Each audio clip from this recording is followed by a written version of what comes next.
So be it, Jedi. What's going on, guys? Back in another video, another episode of Read It or Skip It. Today's books we're going to be talking about are the X-Wing series by Michael A. Stackpole, Rogue Squadron, Wedge's Gamble, The Krytos Trap, and The Back to War. So let's set the stage. The Emperor is dead, Vader is dead, both Death Stars are destroyed.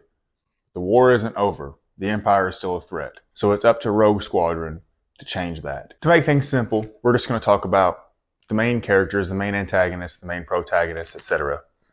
So, because the Emperor is dead and Vader is dead, who is in charge of the Galactic Empire? Well, that would be Izane Izard. She is in charge of Imperial City, or Coruscant. So she's pretty much our main antagonist throughout these 4 books. Our main protagonist would be essentially Rogue Squadron, but I would say 2 characters really get the limelight more than others. That would be Wedge Antilles and Corran Horn. Now we do get some, like I said, some characterization here and out because Rogue Squadron is like 12 members. So it's inevitable that you're going to see more characters. But I would say a lot of the time is spent with these 2, and it's pretty much their story. Their mission in these 4 books is take Coruscant. Because if you don't have the capital of the galaxy, you don't have your legitimacy as the ruling government. Not to spoil anything, but there will come a point in time where they feel as though they have achieved their big goal, only to be faced with another crippling issue manufactured by Izard herself.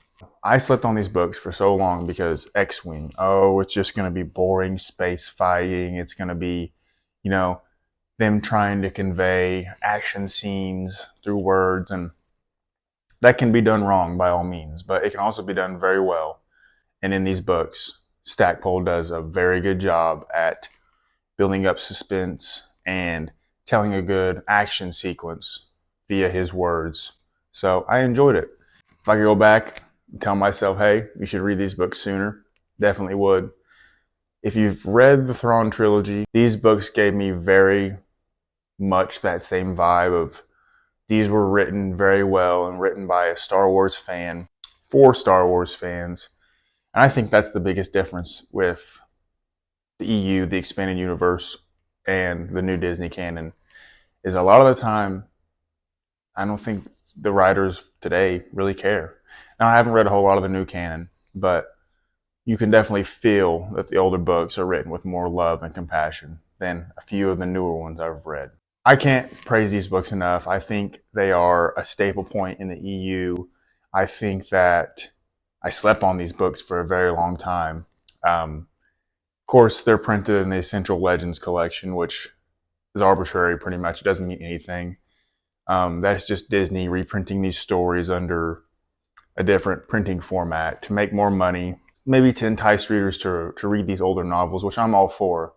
But the term Essential Legends collection doesn't mean essential. I mean, there are some stories printed under this that are terrible. So that doesn't mean anything. Dawn of the Jedi, I've heard, is terrible. Who knows? That's the format in which I have, and not to confuse anybody, but it's nothing different than if you're going to buy the mass media paperback. It's just more comfortable to read. Pages are more flexible. You can read it with one hand. The downside is they are, I think $17. They are pretty expensive considered. Almost double the price as the mass media versions. But if I have the chance to buy them, I typically do because they are, comfortable to read. I know it's been a long time since I've done an episode of this, but reading 4 novels, that's like 1,600 pages. It took me a while. And I really wasn't in a crazy hurry, but when I read a 3-4 book series, it's going to take me a lot longer than just doing a one-off or something like that. If you don't already know, the verdict is definitely read it. Don't skip these novels. And that's also just, my opinion anyway. It's not like you have to read it or skip it. There are definitely some expanded universe novels that are terrible. By all means, find that out for yourself. Hey, if you like what you see, I appreciate it. Consider subscribing. There will be more book content in the future. So it's a little taste for you book readers out there. I know kind of got a mixed bag of subscribers. I have, my Hot Toys collectors, people who just like listening about Star Wars, book readers, Funko Pop people. kind of play myself with having a mixed bag and trying to be a jack of all trades. But I like a lot of things, and I don't really want to be known for one thing. So appreciate you guys. Thanks for watching. See you on the next one.